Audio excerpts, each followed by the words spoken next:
This week in the enterprise security news, the all-new AWS network firewall, zero trust for Kubernetes, interactive coding simulations, DNS monitoring, and Twitter appoints a new head of security.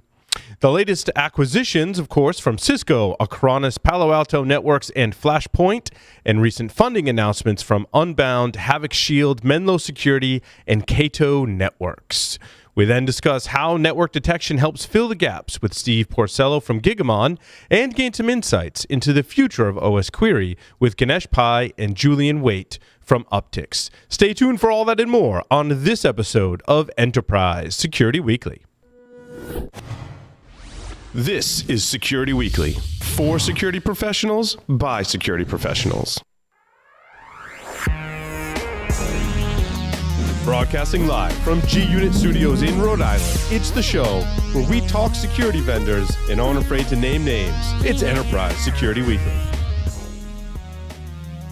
Can we continue to function without facts? Cybercriminals exploit the absence of facts, harming organizations through the easiest point of entry, email. No company should claim they can stop all phishing attacks. It's about having all the facts in seconds and reducing the time it takes to respond. It's minutes versus hours in the difference between a security incident and a breach. Great Horn. See through the dark. To learn more, go to securityweekly.com/Great Horn.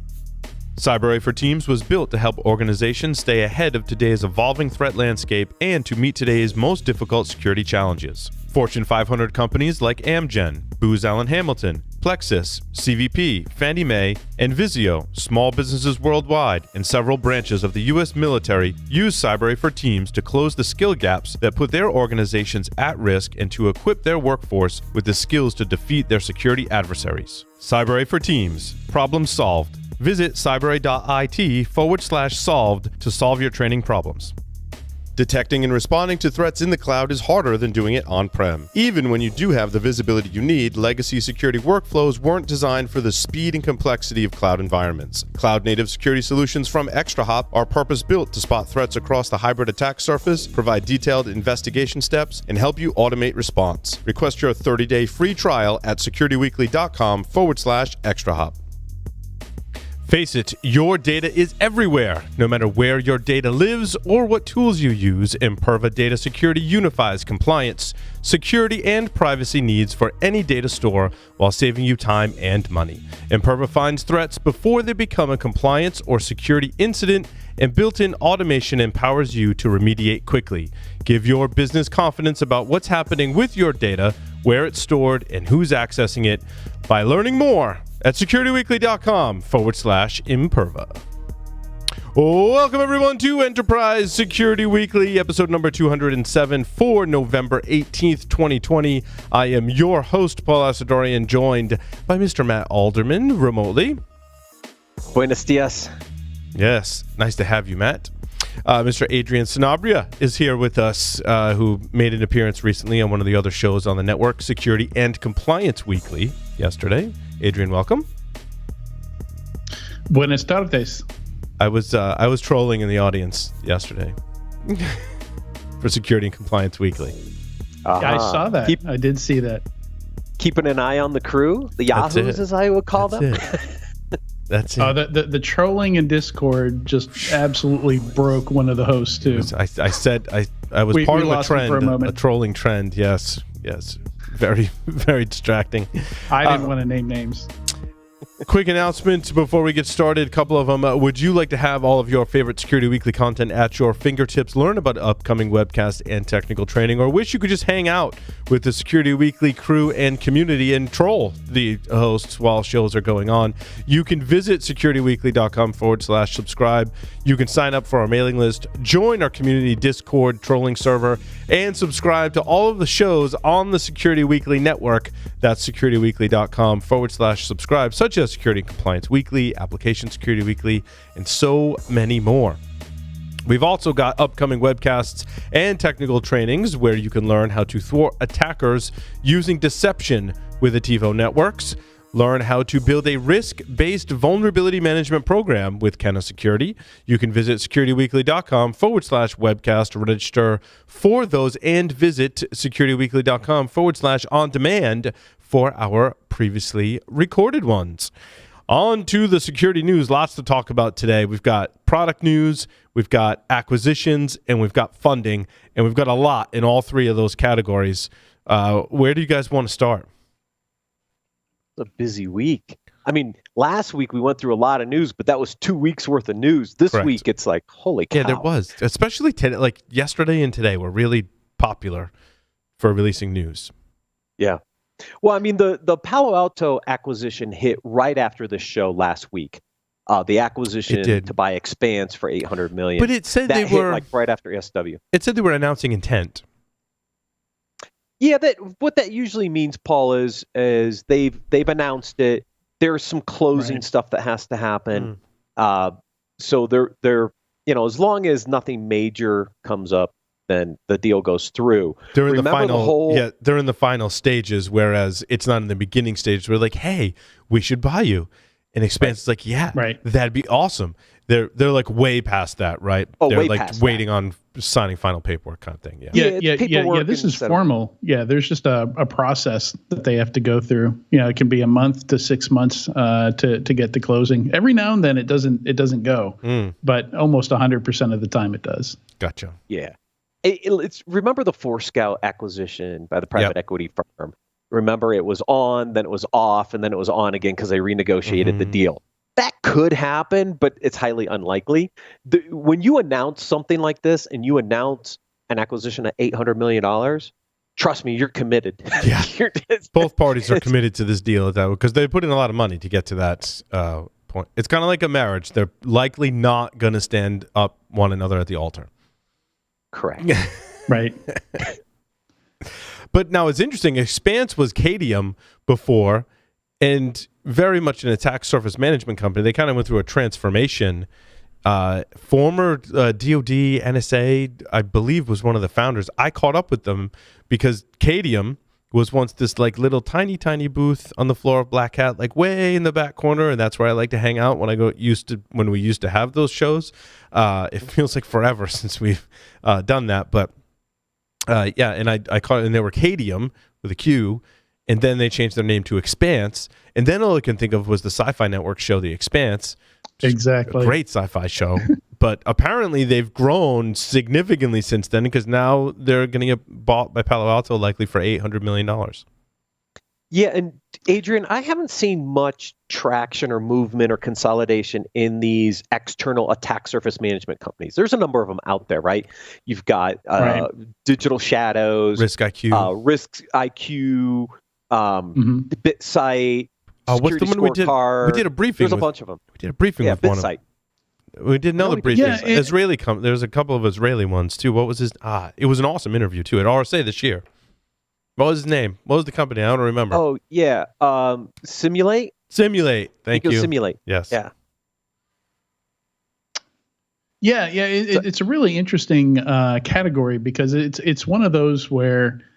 It's kind of an experiment in the market. There's no existing budget for it. You don't know exactly what to charge for it or if people are going to buy it. But it certainly, it raises some eyebrows. It's interesting. People need to be aware of their attack surface.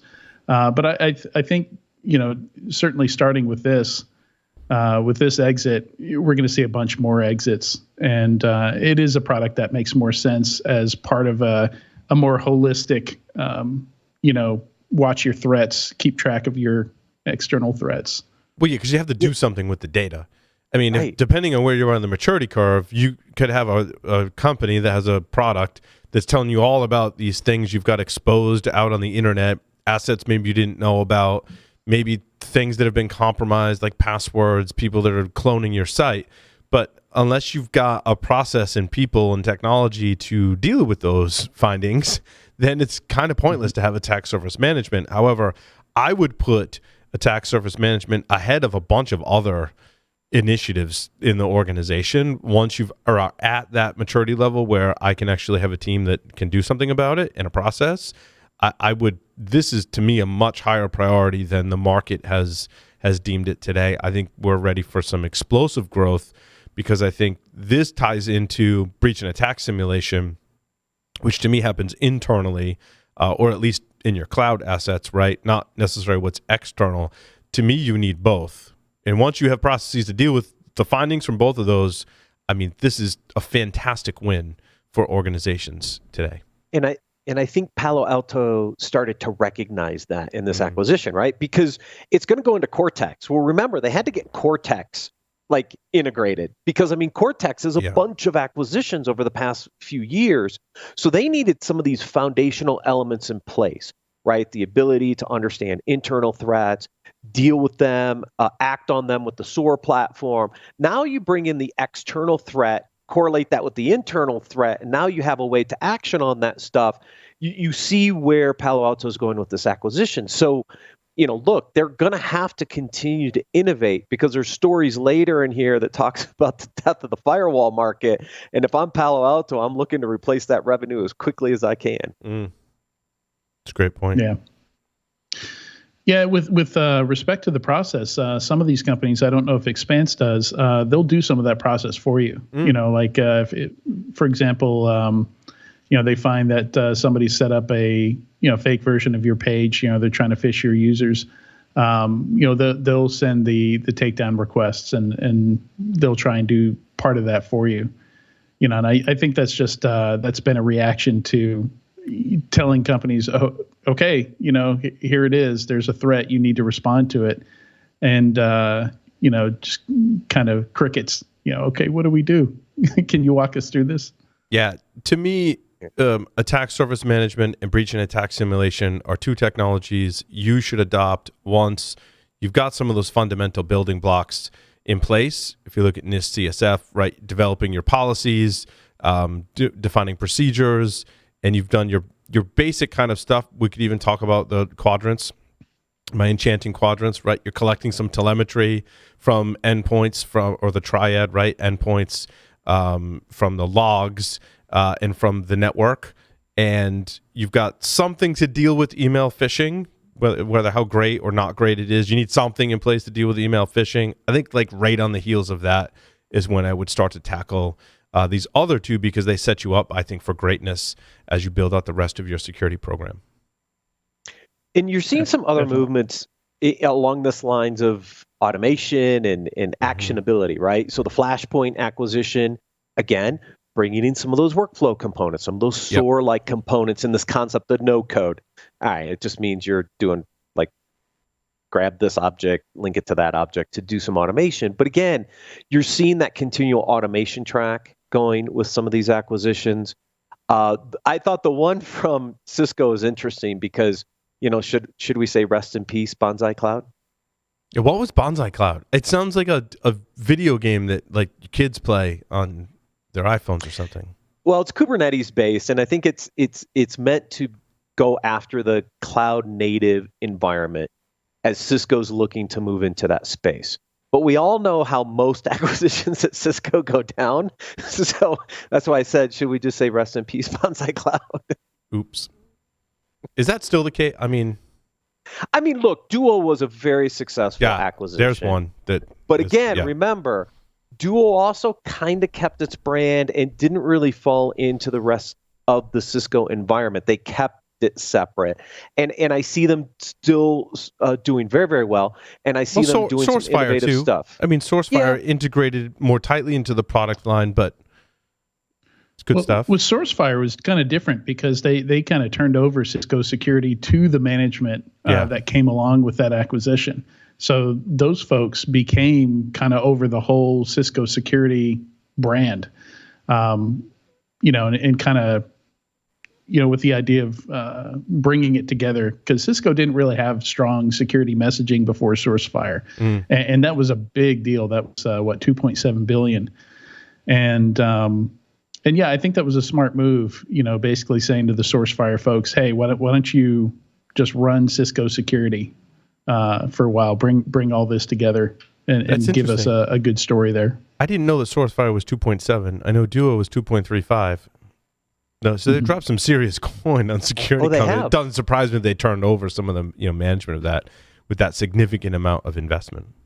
And remember, SourceFire was a very good acquisition because it was at the network layer, and Cisco was a network shop. Right. But they've struggled on the endpoint side and bringing some endpoint capabilities with ICE and some of the other acquisitions they've done, right? They left Duo alone on the identity two-factor side and will probably continue to do some interesting things there, but it wasn't their wheelhouse. They kind of left it alone. What does cloud security look like in a Cisco world, right? This is where things get interesting, is how do you take a network security vendor and kind of continue to evolve them in a cloud security vendor? Who's running that ship? Do they have the expertise?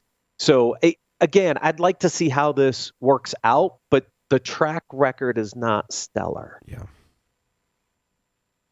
Agreed. Unbound Tech raised. Oh no, sorry, we're still in acquisitions. There was another acquisition in there, I thought. Am I getting that wrong? No, Hold on. So no, the Flashpoint one. Flashpoint you mentioned hit briefly. That one. Yep. Yeah. We mentioned that one. Yeah. Acronis was the other one. Oh, okay. Acronis accelerates growth with the acquisition of Cyberlinks. Oh yeah, that's a consulting. Acronis is a big consulting kind of firm. Penetration testing, assessment. They're expanding the footprint with another consulting firm to grow. I think it opened up some new markets for them, which is great. But they're continuing to grow. Because I think we covered a few weeks ago them acquiring other companies in the EU and in the US to grow. Kind of interesting. Anyway, now on to funding announcements. Cato Networks. Yeah, this one's interesting. So this an is Israeli unicorn. A lot of unicorns in Israel. In a good way. So they come out as a unicorn. $130 million, first raise, already valued at $1 billion. Hype? Anyone? Honestly, I think they come by that valuation. Honestly, if you look at the market cap for Zscaler, which is just part of what they're doing. They're kind of like a Zscaler plus, they start out with software defined perimeter type approach. It was very ambitious and kind of hard to understand their messaging in the early days. But now they've rebranded as SASE, and SASE tells a better story around all that. But yeah, I can see him going after some of that Zscaler money, and with Zscaler trading where they're at, I can see $1 billion valuation. Their Zscaler's market cap is somewhere just shy of $20 billion. What this does is replace the VPN for work from home, especially in work from home in global pandemic times. Replacing the VPN is hot to trot. That, I believe, is what propelled them into this unicorn status. Because when you look at your SASE technology, we've got a webinar coming up with Perimeter 81. I'm getting some more insights into how it works. They're addressing a lot of the issues, both one, that you've had with your legacy VPN devices, but both two, the issues, like Matt points out, you're taking all of your traffic from all your users and you're funneling it through this little entry point into the cloud such that you can control access to all of your applications and services that run in the cloud. What the SASE, which we get a new acronym, Secure Access Service Edge, I think the most important thing and takeaway for me was, well, wait a minute, it's more like you're a CDN plus a VPN provider plus this other technology. And that makes a lot more sense because now you're not funneling it through one point. You're basically putting a bunch of endpoints up in the cloud to terminate your user VPNs into that. And that allows them to more securely access SaaS resources, infrastructure, cloud infrastructure resources, and even tie into the back end. Yeah. I mean, the distribution of this is where the value is in this, I think. And look, everybody's looking for the Zscaler killer. I mean, every investor I've talked to, they're all looking to get into the space. Netscope? And really Netscope's pretty big. Zscaler. Netscope's pretty big too, though. Are they publicly traded, Matt? Netscope? No, I don't think so. No, they're not. They're pretty big player. But that's what everybody's going after. So you can see why Cato's getting the funding. The question is, do they live up to the valuation at this stage of the company? Because I think they're still pretty early. So we'll see how this plays out. We'll see what adoption looks like. We'll see how this market takes off. It's just, it takes some time and it takes some revenue to really fit those valuations. So, I want to see how this works and how it grows. Also, a few other considerations. They've got that Zscaler piece of taking your network security stack, or at least part of it, and taking that off-prem.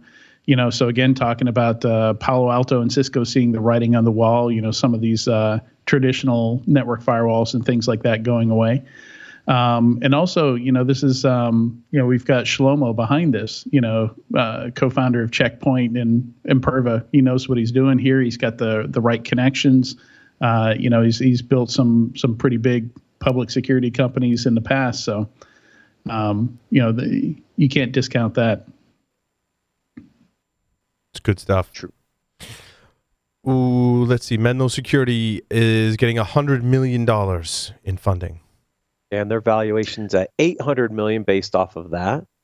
So again, I haven't really seen much of Menlo Security, so I'm curious, Adrian, have you? I've heard of them before. I don't think I ever got a briefing with them, but I remember trying to court them to find out more. Yeah, so this is another one of those, like we're talking about the attack surface companies here, where there's not really a budget line, earmarked for them. And again, here the idea is it's a remote browser. You essentially stream your browser session, and your browser session and your email session live in the cloud somewhere.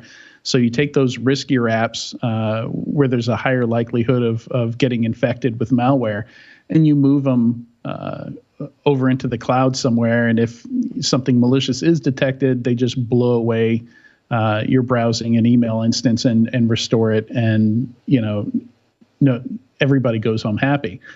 But again, this is a subscription service where, like CASB and SASE and a bunch of these others, where if you're going to be charging so much per endpoint, and there's not already a budget item for this, how far are a company's going to go? Is this something a company's going to buy for every employee to use? Are they only going to buy it for execs, for key targeted folks?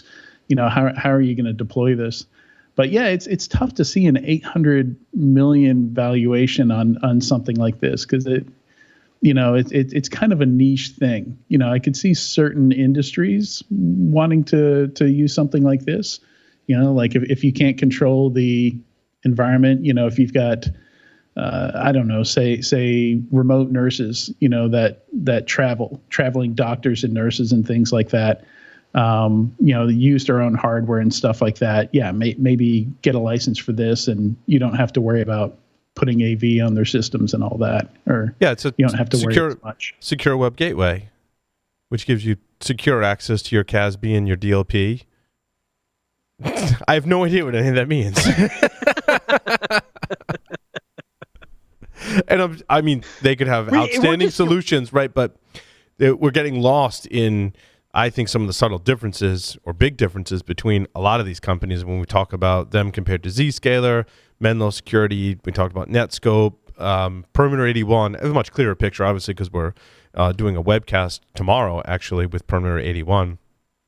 There was another company that I can't remember. So, Authenticate. Yeah. Do you know Authenticate? Authenticate. Yeah, that I know really well. That one makes sense to me a lot, because they're Menlo competitors. Same basic approach. And so, is that what they call Secure Web Gateway, or is that different? Because Authenticate describes it very differently.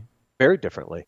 No, I mean, Secure Web Gateway. I mean, that's just to me, that's the old WebSense model. Just a newer version of the old WebSense model, where you're sitting in the middle of browsing. This is where your browser actually lives in a VM in the cloud. Like Authenticate, a cloud-based browser. And you're actually you're streaming it, so you're not actually doing any kind of I think Gartner name that category? Did Gartner name that category yet? I've just always called it like a remote browsing session, remote browser. I don't know if they've named it. We'll give it a category. Browser in the cloud. We obviously need to work on the name, but we will give it a name. The Security Weekly name. Hopefully be better than whatever quadrant Gartner puts them in and calls it. Yes. That magic quadrant. Adrian's looking it up now. Yeah, I was curious. Remote browser isolation. Remote browser isolation sounds, yes. Yeah, so the JavaScript isn't executing on your local machine. Yeah, it's executing in the cloud. Right. If there's Flash objects, any of that, that's executing in the cloud. And the tough sell here is that the browsers are getting, pretty sandboxed and pretty secure these days. So I'm not sure that to an extent. Yeah, but there's a lot of JavaScript vulnerabilities though.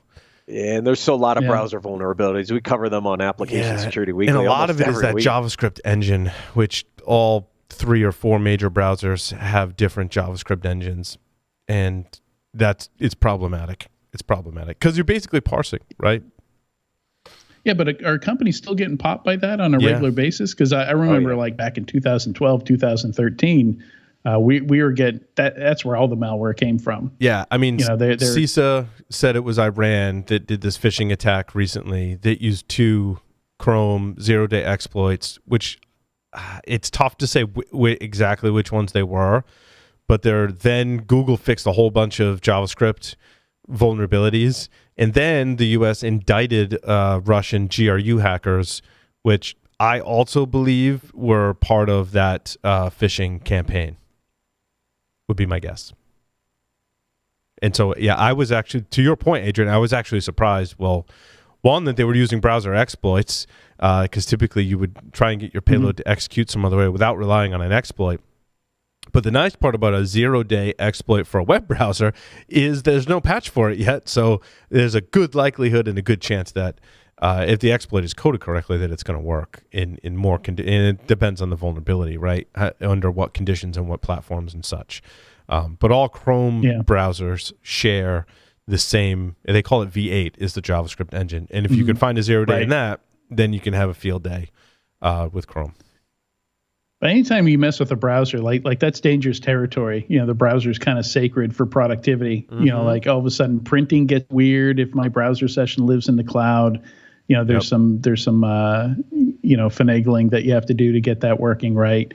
A lot of the stuff that, because most people's work happens in the browser these days, it's very tricky. I've seen some companies in this category where, especially early days when they were early and they were building a lot of these virtual, streaming the browser session stuff from scratch. There were definitely some productivity and convenience trade-offs. There was an announcement from AWS on the network firewall, which is kind of interesting because the network is virtual in the cloud and firewall is kind of a weird term to use in the cloud because then they segue into, we protect AWS workloads. I haven't really dug in. This was a fairly recent announcement. In fact, this article is dated today from HelpNet Security. And customers can enable AWS network firewall in their desired VPC environments with a few clicks, and the service automatically scales network traffic to provide high availability protections without the need to set up or maintain underlying infrastructure. And that's kind of interesting. I mean, again, I think it sends a clear message. Security, there's nothing AWS can't take from you. Correct. Yeah. I mean, that's exactly my point, Adrian. I mean, come on, you had to see this writing on the wall. You had to see this coming. I mean, if you're moving workloads into the cloud, Amazon already had a web app firewall. Why the heck wouldn't they have a network firewall and displace all the network vendors? And what's interesting is look at the partners they announced. Alert Logic, which is one of the stories, CrowdStrike, Fortinet, and Trend Micro. Only one of them is a firewall player in the case of Fortinet, probably the third of 3 when you think of the biggies, right? Probably out of necessity. But you don't see Palo Alto and Checkpoint in here. This is directly at them to take away any of these virtual appliance-based firewalls in the AWS environment. Why do that? We're just going to give you the same functionality. Here we go. It sounds like an easier abstraction layer on top of what you can already do in AWS and other cloud providers to control access. In AWS, it's VPCs and Elastic IPs, and you get rules and lists and policies to apply to those. That can be really confusing, quite frankly. This sounds like an abstraction layer on top of that lets me manage it more like a firewall on the surface. Yep. Yeah, and EC2 has always had a firewall as part of that, but I guess it was fairly basic. And, for folks that are migrating from more traditional infrastructure, this is for those folks, or, I think so. Maybe if there's, some of those deeper, features that you find in traditional firewalls that you're not going to find with just like an IP tables approach, that's adding some features there, I would assume. But, with the partners here, I think it's interesting, that I guess the partners build an overlay onto the technical backend that they're presenting here, that they just manage through an API. I'll tell you where the next set of announcements come from partnerships. Tufin, Red Seal, Skybox, all these guys that are pulling the firewall stuff together and visualizing it and managing it, they're all the next round of partners coming to support this. Just watch. And I think we have AlgoSec somewhere in the news. Speaking of that. Alert Logic and AlgoSec, I think both already announced aspects of this. But I'm just these are the next set of announcements coming because they're all going to have to pull in that data as part of their overall firewall management and some of the other visibility stuff that they do in this space. I want to hit, we touched on, I'm sorry, we're running short on time. We did touch on Zscaler. Of course, they acquired Edgewise.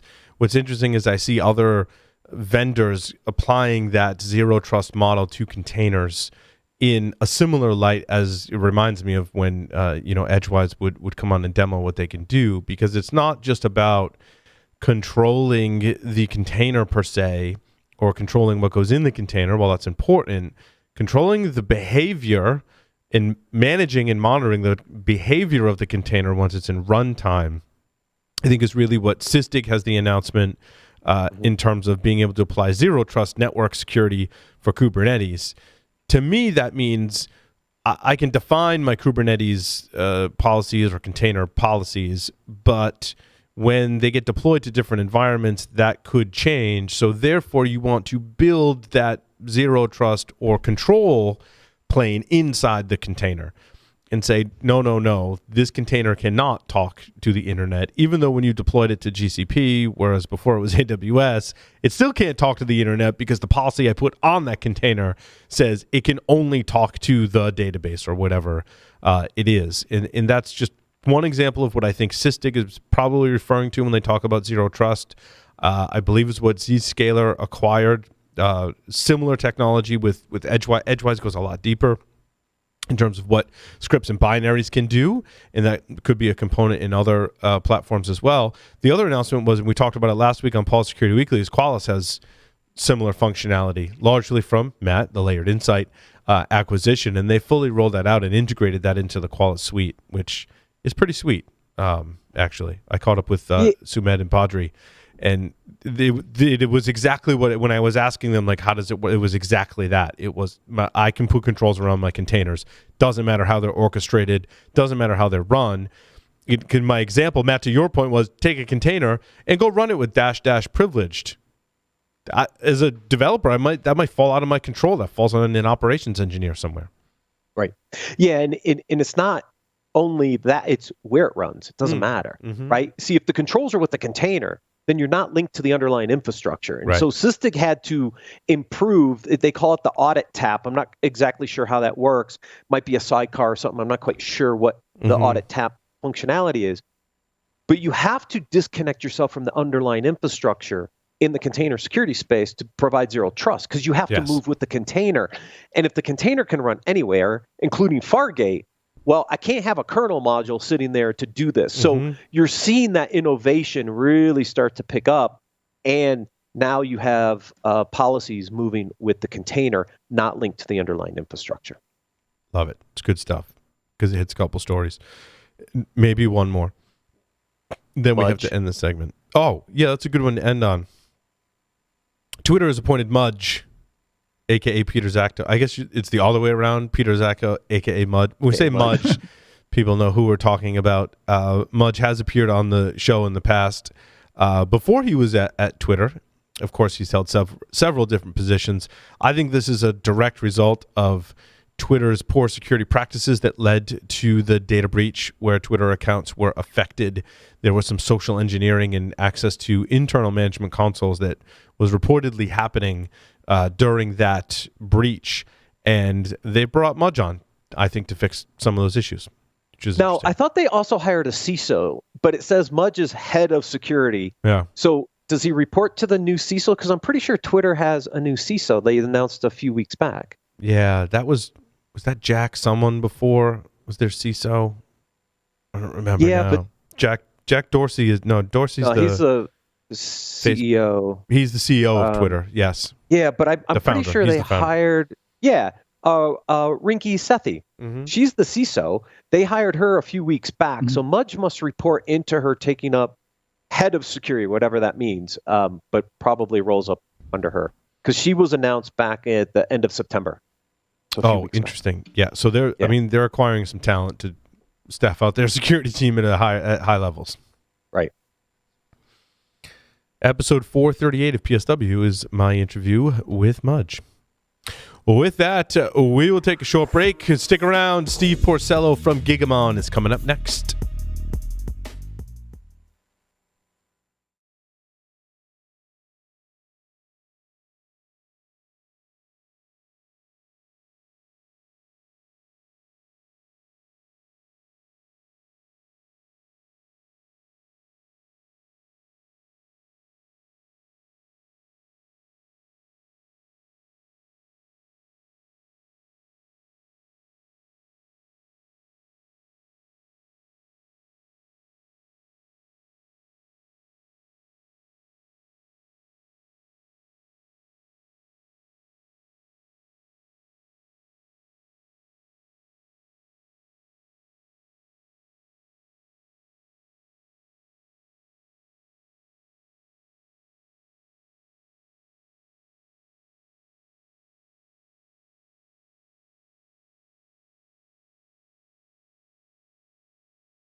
Uptycs has built a platform for SQL-powered security analytics. Extending the OS query agent, Uptycs collects, aggregates, and analyzes a wide range of system data and makes that available to solve multiple security challenges. Their solution provides visibility across Linux, macOS, Windows, containers, and cloud workloads. Their customers are using the Uptycs platform for fleet visibility, intrusion detection, investigation, and audit and compliance. Visit securityweekly.com/Uptycs and be one of the first to see how they've mapped over 500 behavioral rules to the MITRE ATT&CK framework.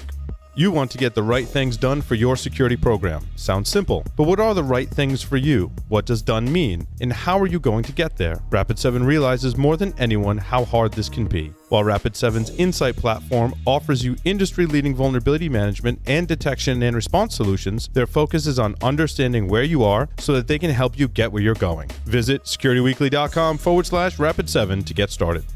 Data protection is a top priority with today's work-from-home workforce. However, current data loss prevention tools inadequately protect data in cloud or SaaS offerings from insider threats. Secure Circle automatically protects data as it leaves SaaS services such as GitHub, AWS, and Salesforce. The protection is transparent to users and works with any application to persistently protect data, even source code. Secure your data with Secure Circle's Zero Trust Data Protection. Begin your 30-day free trial by visiting securityweekly.com/Secure Circle. Welcome back to Enterprise Security Weekly. Join Amit Barakat, co-founder and CEO of Perimeter 81, and myself for a deep dive into the problems inherent in legacy VPN technology. Together, we will explore solutions for the modern workforce and how momentum towards a perimeterless architecture is helping redefine the future of cybersecurity. Register today at securityweekly.com/Perimeter81 because that webcast is in fact tomorrow. This segment is sponsored by Gigamon. To learn more, please visit securityweekly.com/Gigamon. Joining us today from Gigamon is Steve Porcello, a senior engineer. Steve started out as a security analyst for organizations in the New York City area and is here today to discuss how network detection can fill the gaps in your security program. Steve, welcome to the show. Thanks. How's it going? Thanks for having me. Yeah, it's going well. So, Steve, many of us think of Gigamon in a kind of similar light in that they make network taps, and I know I'm grossly oversimplifying that solution, and I do not mean to do it any disservice. Gigamon, of course, being a solid player if you want to collect network full packet captures from within your network, I'm assuming also in the cloud.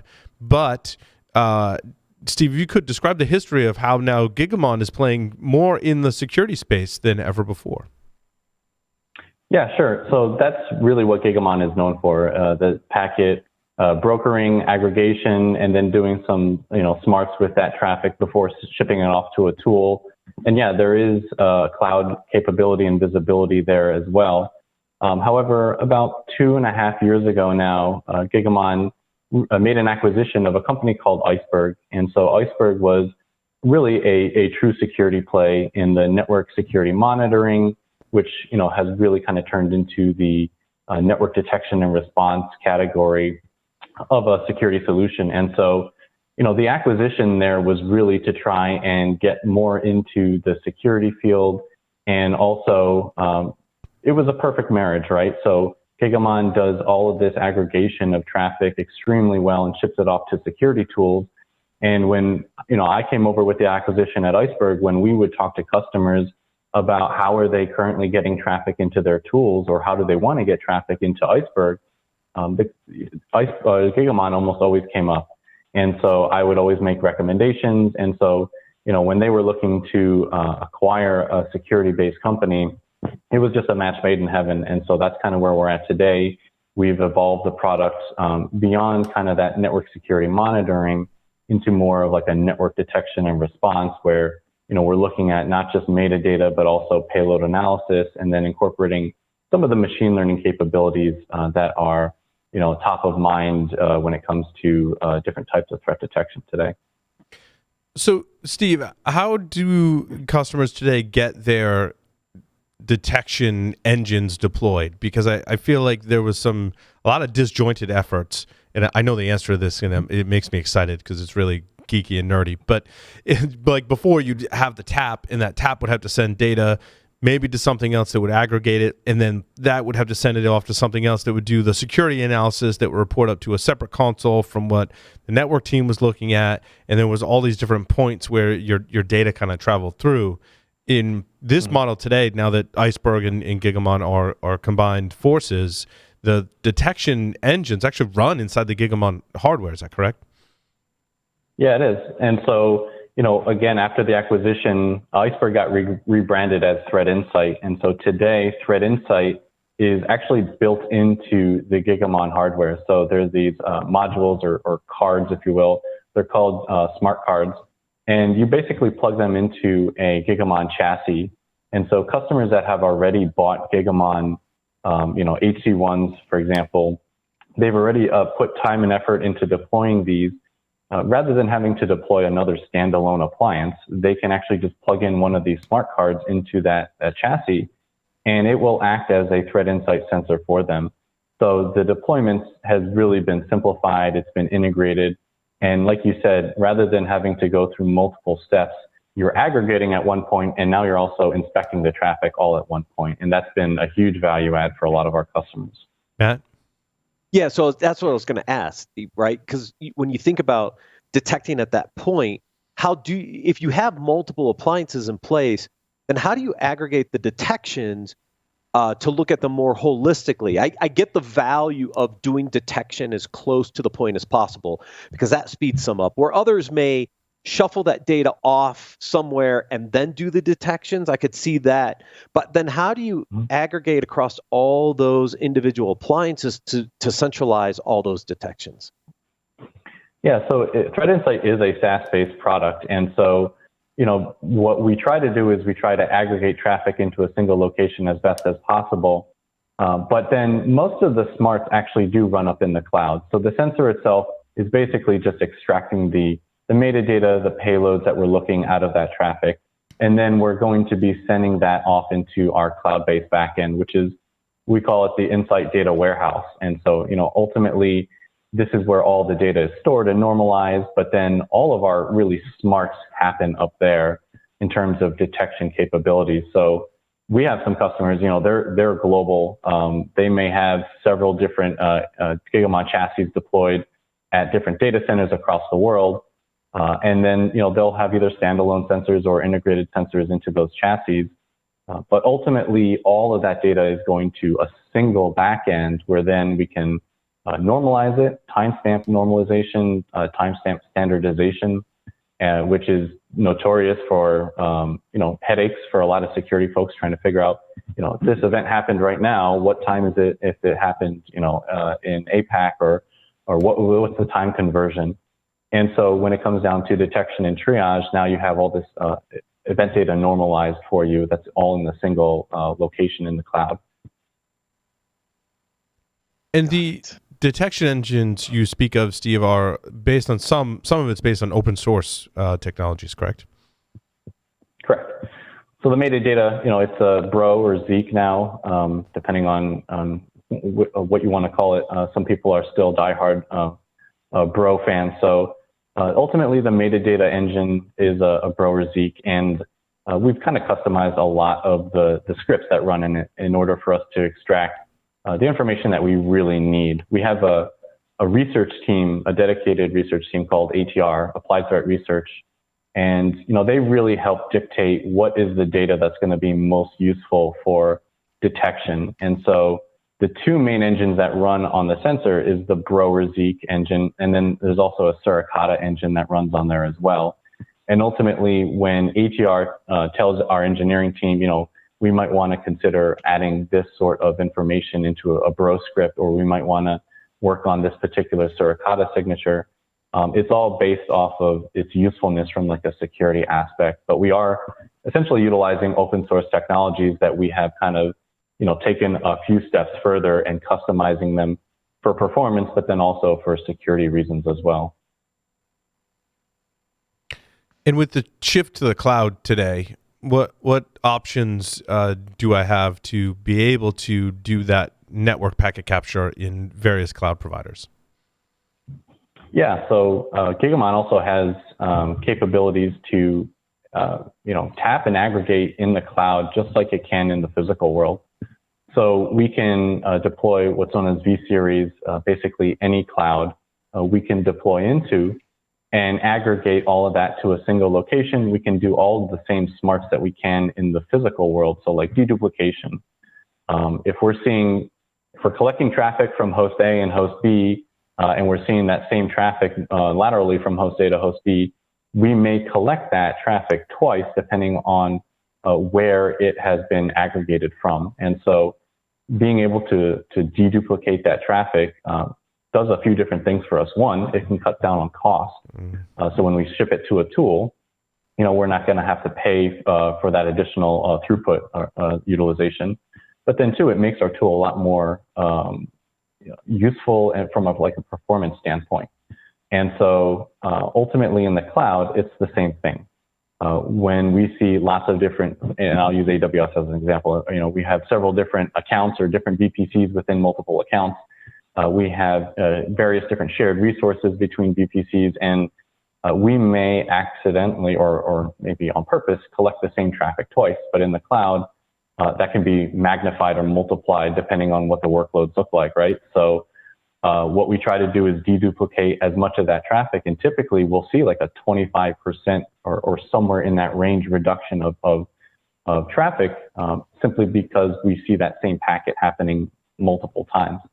And so in our cloud deployment for Threat Insight, we'll be able to be more efficient when we are collecting and analyzing our traffic, particularly for extremely large environments in cloud. That's awesome. Sorry, Steve, Matt, Adrian.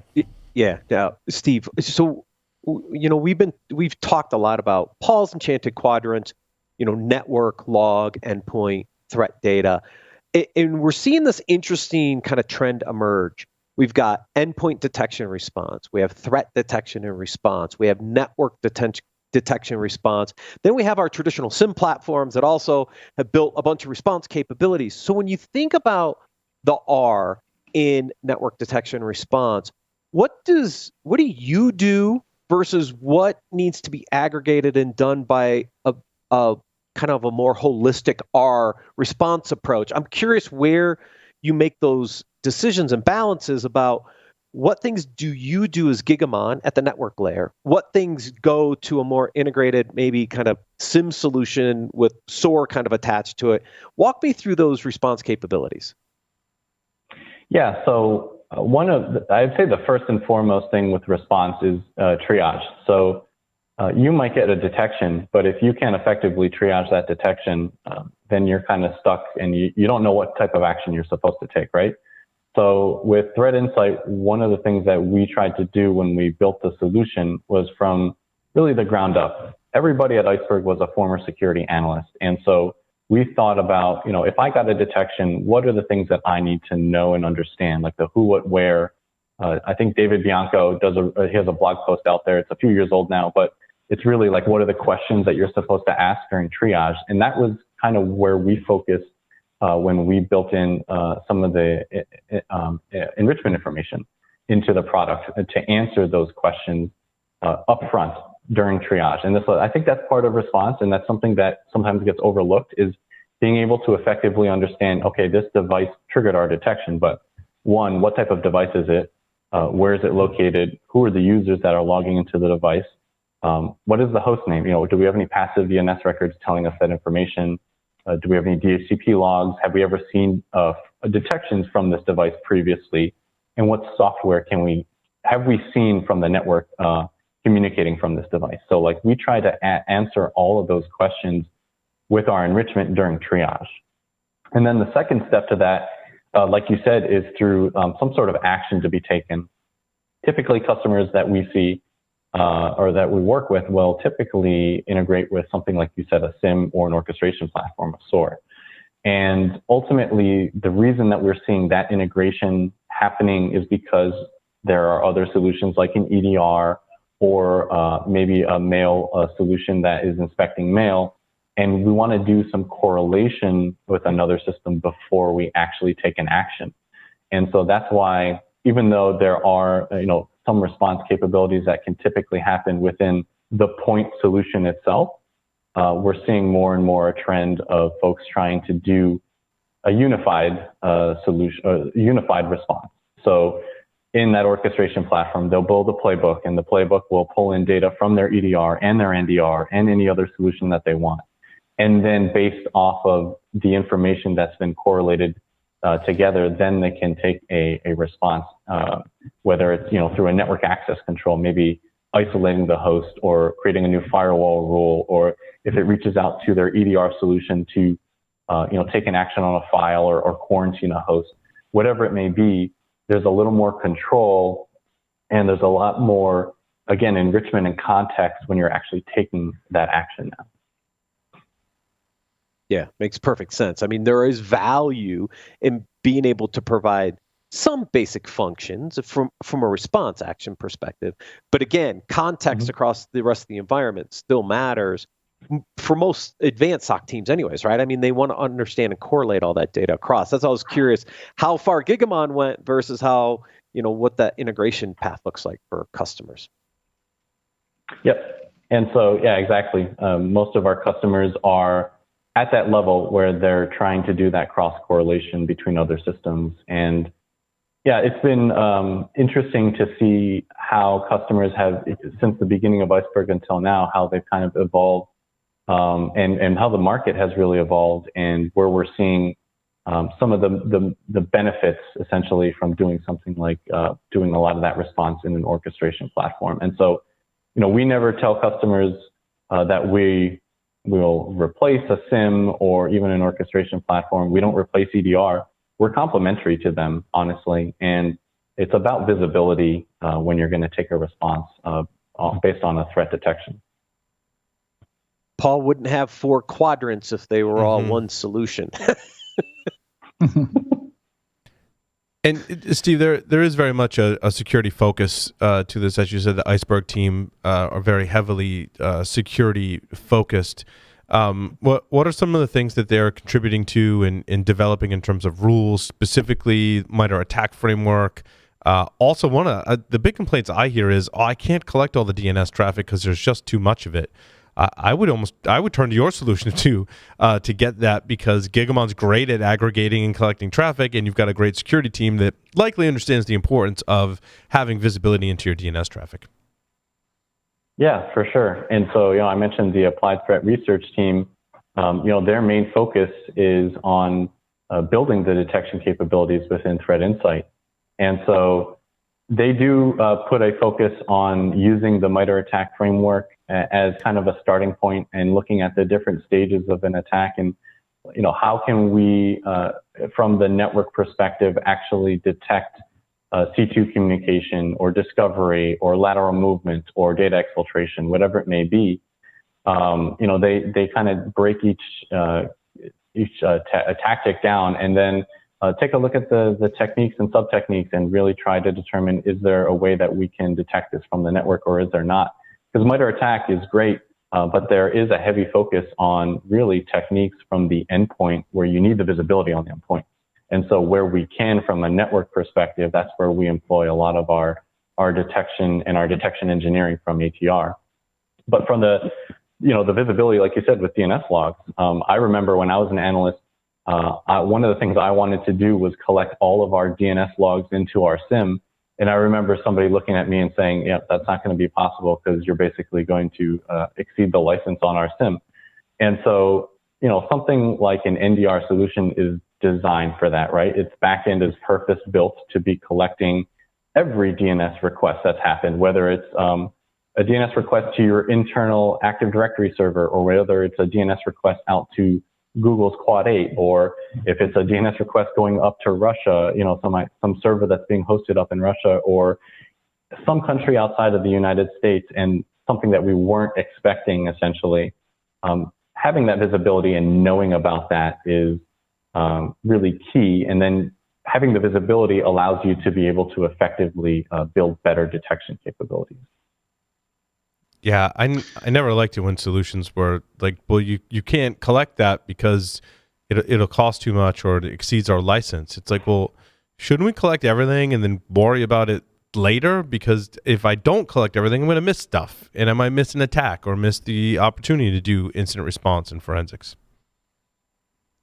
Yep. Adrian? Yeah. So question for you here, especially talking about, mapping back some of these threats, looking at some of these, marrying the threat intel with the DNS request you're seeing. How, and I've asked this throughout the years, and answers I get kind of change over time, but how important is TLS inspection? As we see TLS advancing to like 1.3, and part of that metadata, is getting chipped away and encrypted. Because traditionally it's a lot of work to both implement and maintain TLS SSL inspection. So I was curious as to your opinion, how essential, how important that is today. No, I mean, it's the exact same thing that we hear from customers. I'd say most of the customers I deal with, it's about 50-50, right? Some of them want to take that undertaking and deal with the headache of like certificate management and do some sort of SSL inspection or decryption because either they have the time, the resources to be able to do it, but there are a lot of customers that can't do it either financially or don't have the resources, the personnel to do it, or even the expertise to do it. And so I would say there's plenty of both out there that I've talked to from like a customer perspective. With Threat Insight, again, back in the Iceberg days when we first kind of developed it, and even today into some of the capabilities of Threat Insight, we try to be able to provide some sort of detection capability regardless of which path you've taken as a customer. And so if you are doing your SSL inspection decryption, that's when you'll be able to see the HTTP metadata, right? You can see what the URI is, you can see what the method was, the response code, all of those metadata fields that you would typically grab from HTTP. But if you're not doing any sort of decryption, then you need to be able to look at the metadata of that traffic. So, what was the encryption version? Is it SSL v2, v3, TLS 1.2, 1.3? Can you look at the cipher suite being used? Can you look at the certificate information being used to encrypt that traffic? And so, there's a lot that can be grabbed from even just the metadata on the encrypted traffic, and even something like JA3 hashing or JA3S. We end up looking at some of those more for context than for detection. However, the more information that you can gather and that you can get from the encrypted traffic metadata, the better you're going to be off, right? And it's just like we were saying, the more visibility, the more data you have, the more you can play with from like a detection engineering standpoint. So I have plenty of customers that, they're doing detection based off of maybe like a frequency. So for example, some of our machine learning capabilities will look at SSL, TLS 1.3 outbound with a frequency of like every 2 minutes, and it's going to a new domain that we've never seen before, and it's hosted in like a low reputation VPS or something along those lines. And that's kind of the machine learning framework that we've built around within Threat Insight, is to look at the metadata that's available to us in encrypted traffic and how can we essentially leverage that for threat detection, even if we can't see the contents of the traffic. Okay. Yeah. Thanks for that. So, Steve, is there the opportunity to collect both like NetFlow information in addition to full packet, and can users kind of tune that on the platform? So the sensors are really designed to just ingest raw network traffic. We will generate flow data. So we'll generate like what was the duration of the flow or how much data was transmitted in the flow. But we won't ingest like net flow data directly, simply because there's really not enough information in just basic net flow data. We're not able to see the protocol, different headers and metadata fields that we really need for the analysis. So we need to see essentially the full traffic. We don't necessarily always need the payloads. It depends on if we want to leverage payload inspection using Suricata. But if we can get the headers, then obviously the Bro or Zeek will be able to extract that. But there's a lot of customers that they'll be able to look at all of that information that they would normally get from 3 different systems, like a NetFlow system, a metadata system, and then a payload analysis or an IDS solution.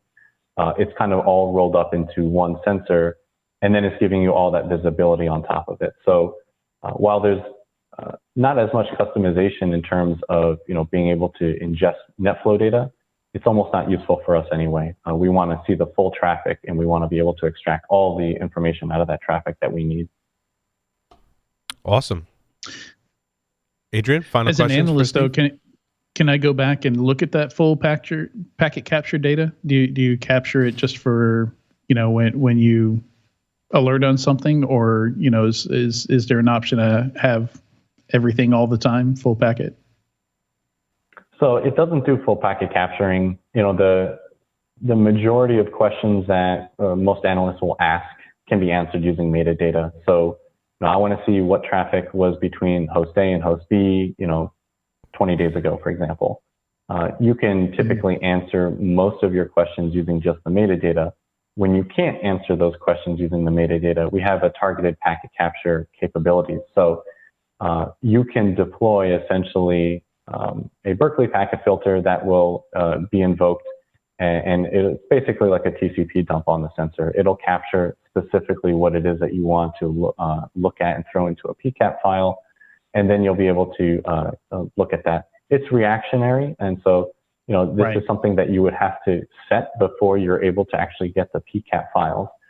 That being said, we actually are working on a integration with some other vendors out there that do full packet capturing.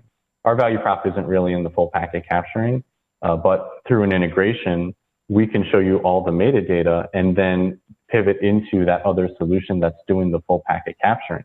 And now you've kind of got the best of both worlds, the metadata analysis and the event inspection, as well as the full packet if you want to pivot into that. So again, more on the metadata side and analysis, and then the packet capture capabilities are very targeted on specific things that we would want to look for. Honestly, most customers use it in terms of incident response. So if you see a detection fire, you want to automatically start capturing some of the PCAP files for that traffic. You can start capturing it, and then if there's a file being exfiltrated, for example, you'll be able to carve that file out of the traffic that you've captured. Okay, yeah, it makes sense. Yeah, and in my experience, I've had SIMs that would just capture NetFlow, and it was never enough. You always need those headers, so I totally agree there. But I can't recall how many situations I would have needed the payload. But certainly the headers. As for you mentioned BPF, do you have to create those filters yourself, or is that something kind of automatically handled by the platform? So you can. We have basically like a help guide on BPF if people aren't familiar with how to create a BPF, and we've got several examples on different BPF filters. But it's meant to be flexible, so you can customize and create your own BPF. Our platform is really designed around a different kind of querying language. Honestly, it looks a lot like Elastic querying. And so all of our event searching is through this query language called IQL, or Insight Query Language. However, with our packet capturing, it does use Berkeley packet filters, and we'll show you in some of our training and some of our help documentation what that mapping would look like. So if you wanted to, again, capture traffic from host A to host B, what that Berkeley packet filter might look like when we go through training. And there's even plenty of help documentation within the product that kind of shows customers how to do that if they're not familiar with it already. Great. Sweet. Okay. Steve, thank you so much for appearing on Enterprise Security Weekly. Thank you guys for having me. And for folks who want to learn more, please visit securityweekly.com/Gigamon. Stay tuned. Ganesh Pai and Julian Wayte from Uptycs coming up next.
Cybercriminals are opportunistically targeting industries that continue to operate full tilt during the coronavirus shutdowns, and their attacks have grown more sophisticated. Given this shifting landscape, taking the appropriate countermeasures becomes paramount. Mimecast Email Security 3.0 helps you evolve from a perimeter-based security strategy to one that is comprehensive and pervasive with cyber resiliency in mind. From the company that stops at nothing to block cyber threats, Mimecast is offering a fully featured 90-day web security service. Visit securityweekly.com/Mimecast to learn more.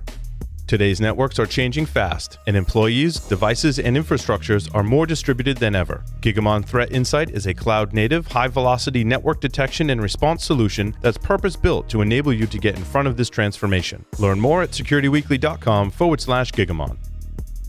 Enterprises struggle to detect advanced attacks quickly and thoroughly as evolving threats continue to evade current security tools. Skillful threat detection starts with diverse, high-value security telemetry to run detections on. The Chronicle platform allows security teams to store and analyze petabytes of data in one place so that you can quickly apply powerful detection rules against all of your security data. Learn more about the Chronicle platform and the latest threat detection capabilities at securityweekly.com/Chronicle. Welcome back, everyone, to Enterprise Security Weekly. Security Weekly, in partnership with the Cyber Risk Alliance, is excited to present Security Weekly Unlocked on December 10th, 2020. The inaugural edition of Security Weekly Unlocked also celebrates Security Weekly's 15-year anniversary and will feature talks from Ron and Cindy Gula, Kevin Finisterre, Vivek Ramachandran, and many, many more. The agenda is live, securityweekly.com/unlocked. There are tracks for offense, defense, and other community-based hacking information, and all those tracks are chock full of awesome, awesome stuff. We've got some new sponsors we've added to the event that will be doing guided demos with the Security Weekly staff. Mostly Matt and myself will guide the vendor demos, and there's some really cool stuff that we'll go through in the demos, in addition to cool talks. And it is a completely free event, so make sure you go to securityweekly.com/unlocked. This segment is sponsored by Uptycs. To learn more, please visit securityweekly.com/Uptycs. Joining us today is founder and CEO Ganesh Pai and solutions engineer Julian Wayte. Welcome, gentlemen. Thank you. Hey, Paul, Nice to have you on the show today.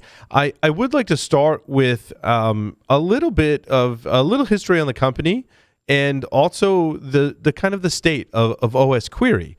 I find it interesting that many of your detections are directly based on OS Query, but also kind of extend that into different areas. So if you wouldn't mind maybe starting there and filling us in on the happenings on OS Query. Sure. So on Uptycs, we are a Boston-based venture. We are Series B, 4 years into the making. As you correctly surmised, we leverage OS Query for providing a broad array of security analytics. Specifically, to your point, it's an open source agent, which we've adopted as a means to collect telemetry and then action it at scale for a wide variety of detection-centric use cases. But what we primarily do with it is by deploying it on both your productivity endpoints, as in your Mac and Windows laptops, and your production endpoints, as in servers or containerized environment. We have a unique model how to harness the telemetry emitted by OS Query and then action it for a wide variety of detection-centric use cases.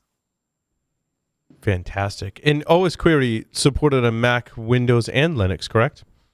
That's correct. OS Query came out of Facebook. It was originally announced probably sometime in 2015, and it has become among the more popular open source tools. If you go to GitHub security showcase, it's probably among top 5, if not definitely top 10 on a consistent basis if you were to go by the likes. But what's more important is the number of contributors, forks, which is actually showing you that there is a lot of activity around it. To your point, yes, it was originally built as a building block system, if you will, and day one designed to run on a diverse set of operating systems, most common of which are Mac OS and Windows, but it also runs on multiple Unix flavored operating system like FreeBSD and NetBSD. But importantly, it's been built in a way such that you can ask a wide variety of questions by using it as, in some ways, like Lego building blocks. It's got a series of SQL tables. You can do joins across these tables, and that results in a variation of telemetry which addresses a wide variety of use cases. It's interesting. I want to ask why not the Windows event logs, but then your next question is why would you ever ask about Windows event logging, because it's pretty atrocious. But I think it comes down to your point, Ganesh. The ability to ask it questions is difficult when you look at even syslog from traditional Linux or Unix systems, and when you look at the Microsoft event logging, asking it questions is difficult, correct? Is that the major benefit to OS Query? That's right. There are two ways to think of it. When you think of it as event log, what goes into a log has been predetermined by the author or whoever has generated the log, which means that most log forwarding systems then in turn will say that I'm going to ship this log in entirety and then impart structure after I ingest it into a SIM. And if there are only two attributes of interest in that log for you, what you've done is you've essentially taken the entire log, shipped it, potentially wasted bandwidth, and then spent a lot of indexing cycles in your SIM or whatever tooling that you have at the back end to like extract the two pieces of telemetry out of a log line, which might have been of high value to you. Instead, OS Query flips the model around. What it does is by taking the artifacts of the system, both in terms of configured artifacts of an operating system, as in, what does the configuration look like in a Linux system in etc host file? What does it look like in etc DNS resolvers file? Or what do the configuration entries look relative to how registries are set in Windows deployment? And it takes all of that static information and converts it into a tabular view. And to what you just said earlier, you then ask the question very specifically, what is it that you're interested? Do you want to have all the system artifacts, or are you just interested in a specific set of artifacts? And it also extends to behavioral state, not just the state relative to configured state. So it's very handy in that sense. It's a building block which allows you to like collect very high fidelity telemetry. So the underlying operating system doesn't really matter. It's kind of automatically doing that normalization for you to go, these are the users on your systems. Doesn't matter what operating system it was, it does that conversion. Correct. What it does is it takes the artifacts of runtime, whether it is statical, almost statically configured things which don't change much as a function of time, or things which are constantly changing as in the behavioral attributes of a system. And it normalizes them and converts them into a tabular view. And then it sends those tables out. And in doing that abstraction, what it does is it creates a thing to say that a configuration is a configuration, whether it's Windows, Mac, or Linux, which means that analysts and observers who are relying on this telemetry and data set are primarily interested in understanding what piece of telemetry do I want. They are abstracted away from what operating system it is coming from. Matt, you had a question? Yeah, Ganesh, when you think about different use cases, I mean, obviously I can pull configuration data off. Does that mean now I can start to do things like validate a CIS benchmark in a very consistent way because I've normalized all this configuration data? Can I pull versions of files to see if there's particular vulnerabilities? What are the different use cases I can do with OS Query answering some of these questions? Yeah, broadly, you can categorize it into two areas. One, you can think of it as a proactive security stance, which is you want to do auditing and probably periodic auditing as a function of some compliance regime that you might be subjected to, right? So to your observation, yes, by pulling out these attributes which tell you if the firewall has been enabled or if the disk has been encrypted, you're able to establish basic security hygiene by looking at these pieces of telemetry. So this is a part of your proactive security, if you will. On the other hand, OS query also can be configured so that it taps into the behavioral aspects of the operating system. Did someone log in onto a system? Did a socket connection get established? Was it inbound, outbound? Did a file in a certain location which was being monitored, did it change? Did someone go install some additional piece of software? Now, these are all behavioral artifacts of a system which are causing the system behavior to change because the system is alive and something is going on. OS query allows you to tap into those behavioral changes and stream that data or utilize that data so that you can do reactive detection, investigation, and response. These behavioral changes typically are leading indicators of potentially something malicious happening. It allows you to take that as an example. If someone launches a piece of software, you can compute the hash of the executable which is being launched and correlate it against a virus total database. If someone does a DNS lookup, you can take that DNS lookup value and then say, is this something which is supposed to be known bad by looking up a domain reputation database?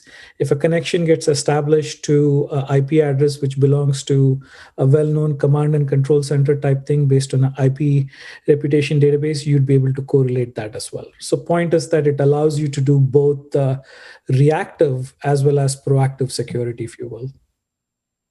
I had a question for Julian in terms of deployment. I imagine, Julian, your role, you're assisting customers in the deployment of this technology. And I think one of the things is we as security practitioners is that time to value, right? So how does the deployment work and how easy is it to get this deployed? Yeah, the deployment happens in a matter of minutes. It's just a matter of downloading the agent for Linux, Windows, or Mac, and then just pushing that to the machine and installing it. Whether it's 10 machines or 10,000 machines, there's no after-the-fact configuration. It's just a matter of running that install. And those, once you deploy it out to your endpoints, does that make it automatically configured to basically make a secure connection back to a cloud instance where it's collecting that telemetry in probably, I would imagine, near real time as possible? That's right. Yeah, as soon as the installation happens, it'll start sending that information back.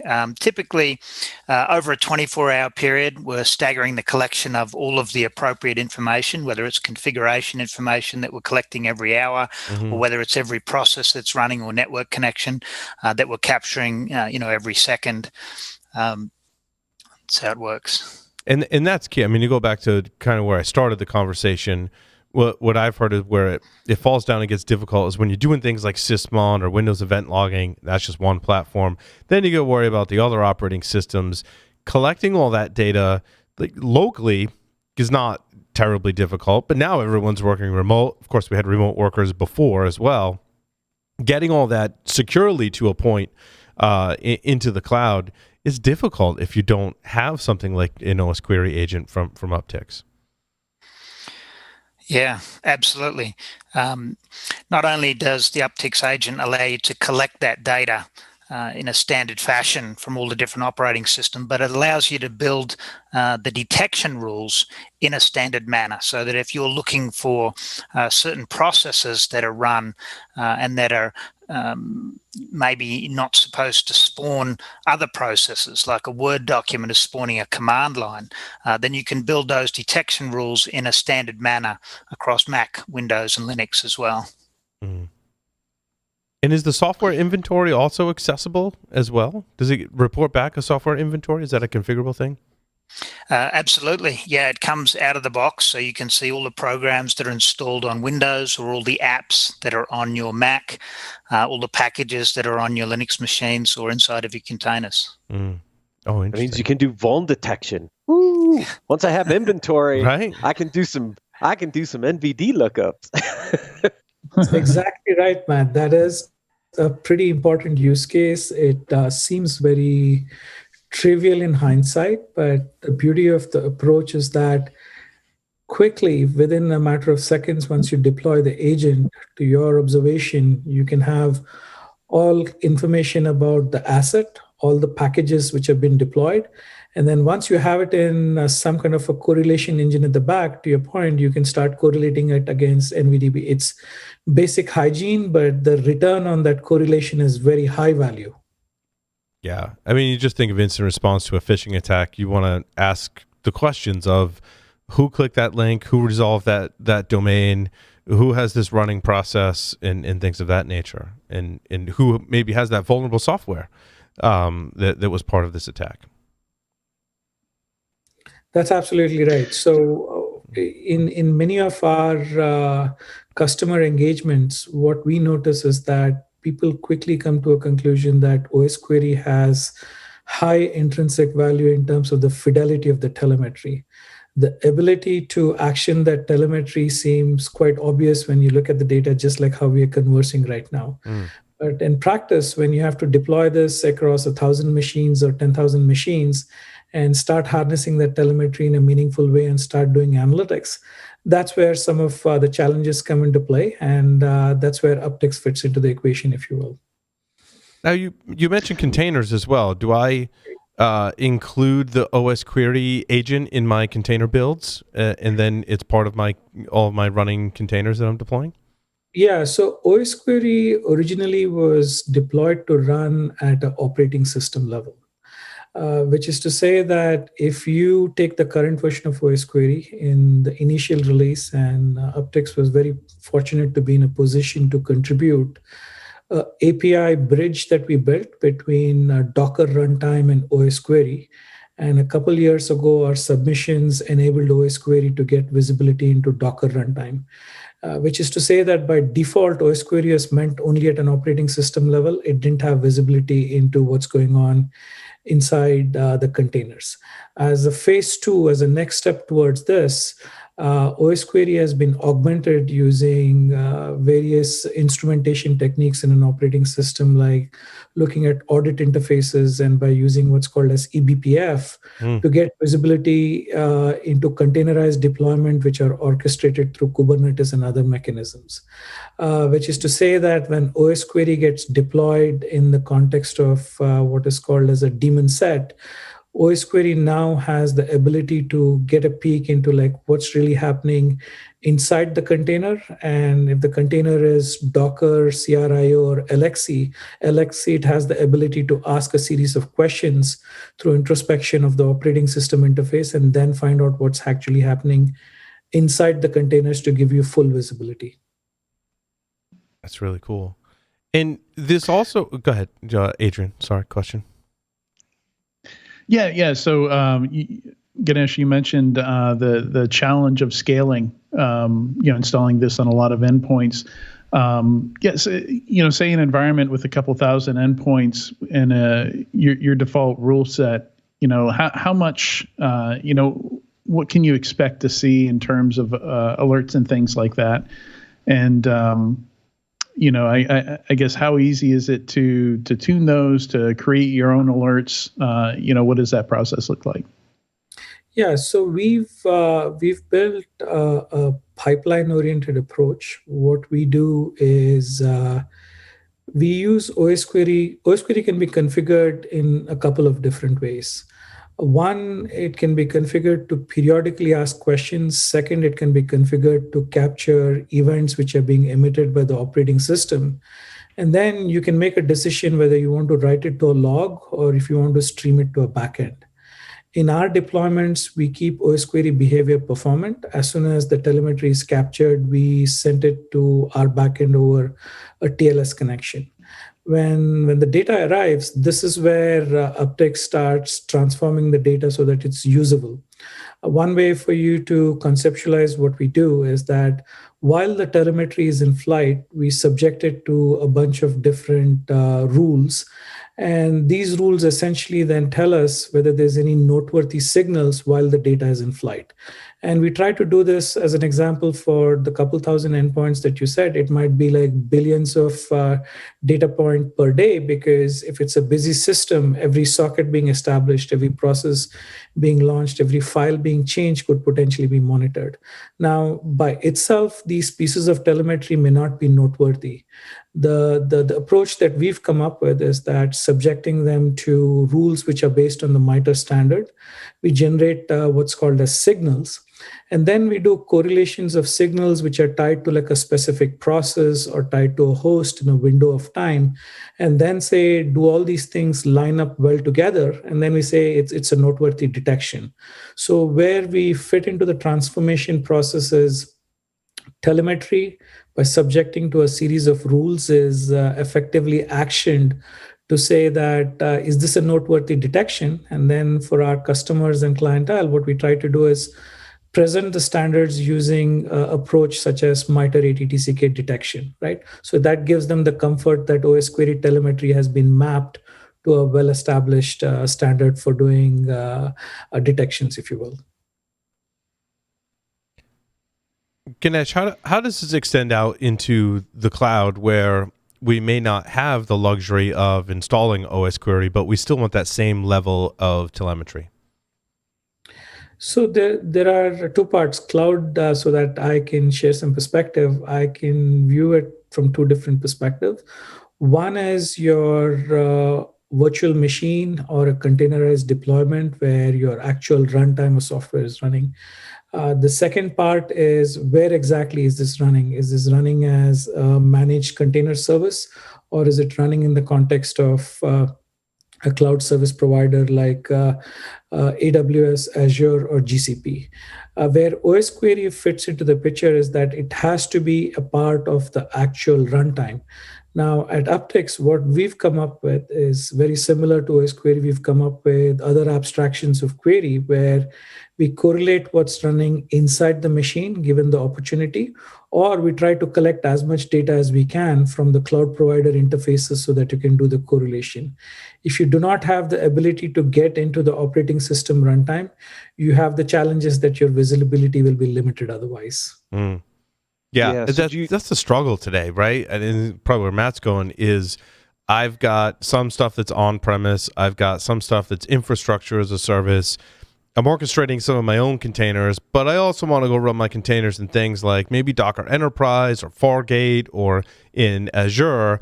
I lose some visibility there. And then I've also got, as part of our application stack, I've got cloud native services, right? I've got Amazon RDS and many, many other services that I want to take advantage of. And the deeper I go into that cloud and the more cloud native I get, the less visibility that I have. It sounds like at Uptycs, you're addressing that issue squarely by saying we want the same things that OS query can get from an operating system, but we also want that from a cloud provider. Correct. That's the approach that we are adopting. Independent of us, you said an important consideration. Cloud native organizations, many of them, whether independent of size, whether they're a large enterprise or a small upstart, have recognized the value of this uniform telemetry that OS query can provide. And they also believe in the abstraction that it can collect telemetry and write it to a file, or in a firewall-friendly manner, transmit it over a secure TLS connection to a backend, right? So everyone out there is trying to leverage this common approach, and that's created a nice environment, not just only for Uptycs and it's benefiting us, but it's also important for others who are not customers of Uptycs because they are getting the benefits of a really popular open source agents and its viability when it comes to like doing detection. Incumbent vendors out there who are popular in EDR tooling for a wide variety of reasons have not been as successful when it comes to like Linux and containerized deployments to date. Mm. Sorry, Matt, I didn't mean to step on you there. No, but I mean, the use case is really interesting to me because, look, we know we got to collect this data from the endpoint because the endpoint's everywhere.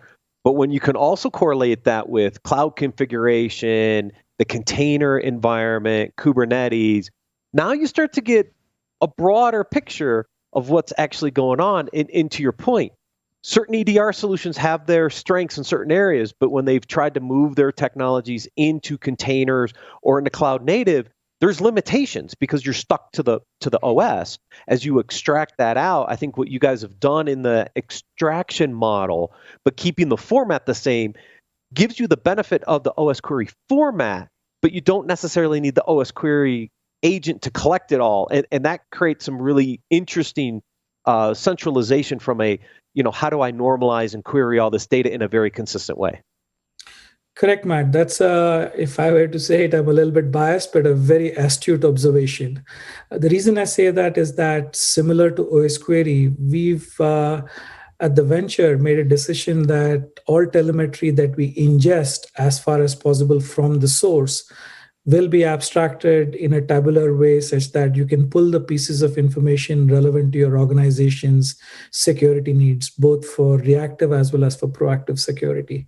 What that imposes on us is certain amount of discipline to say that from a cloud provider like AWS, can we come up with an approach to say that what's common between AWS, Google, and Azure?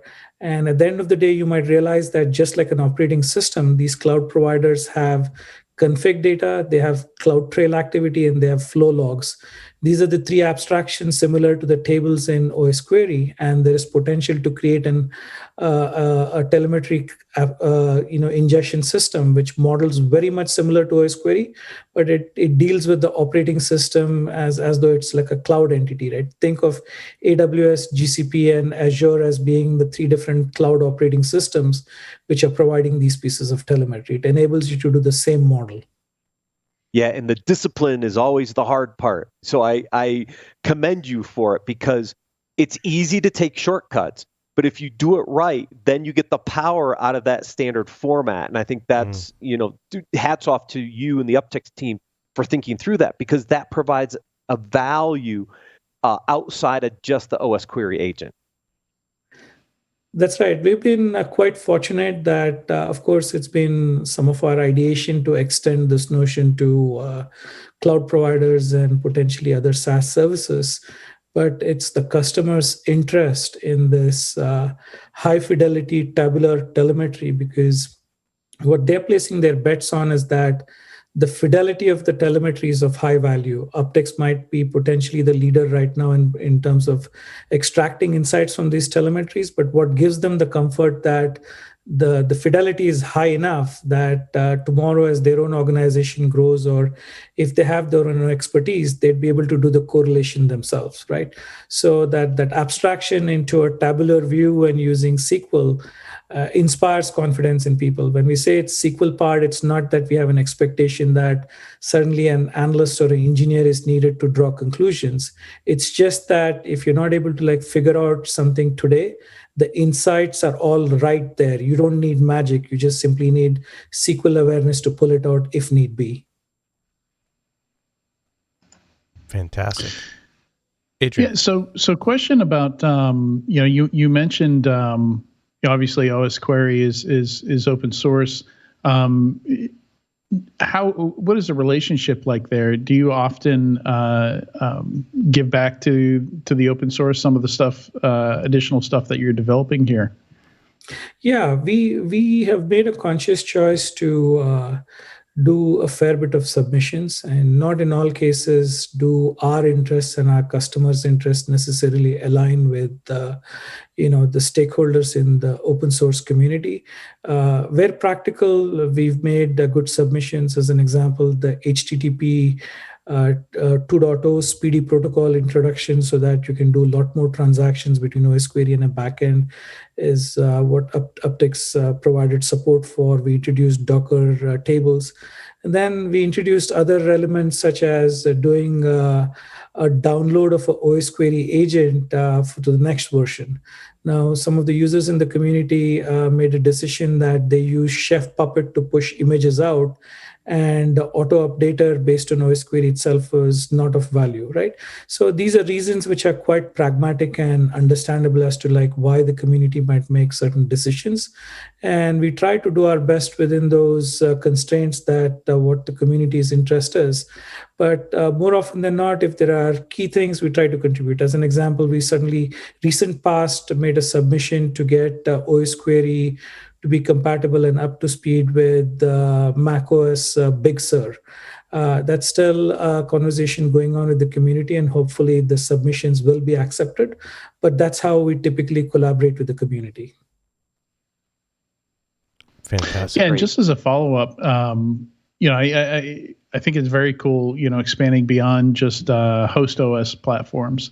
Where do you see that going? We saw the move to Mac. I think that was a big one, adding Mac as a in all those Mac specific tables, because with each platform, you get those tables that are only specific to that platform. So you have to do a lot of platform specific work.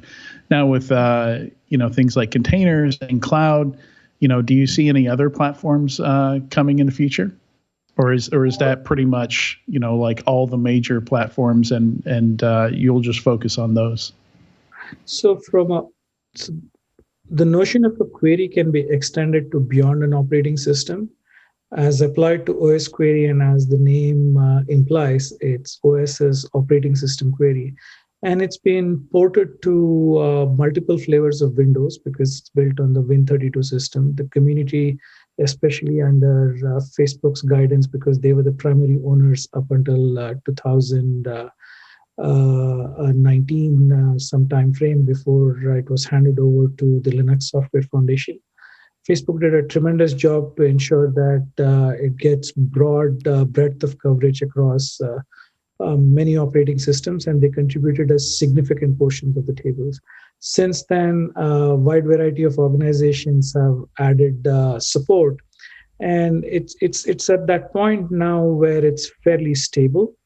But every day you see someone coming up with a new approach to build an abstraction around a piece of data which was triggered by their use case. And that in isolation might at first glance may not necessarily look as something of value, but then someone else down the road says, if I can join that table with another existing table, there is tremendous value, right? So there is complete ongoing community-based development. And of course, as applied to Uptycs, we introduce new tables too based on our customer interests. In many cases, they might align with what the community is doing. In other cases, if it's very specific to what someone wants, we try to do our best to make sure that it gets built, and then as relevant, we submit it back to the community. Outstanding. Julian and Ganesh, thank you so much for appearing on Enterprise Security Weekly today. Thank you guys for having us. Thanks for having us. And also, our listeners can find out more by visiting securityweekly.com/upticks. Thank you, everyone, for listening and watching this edition of Enterprise Security Weekly. We'll see you next time.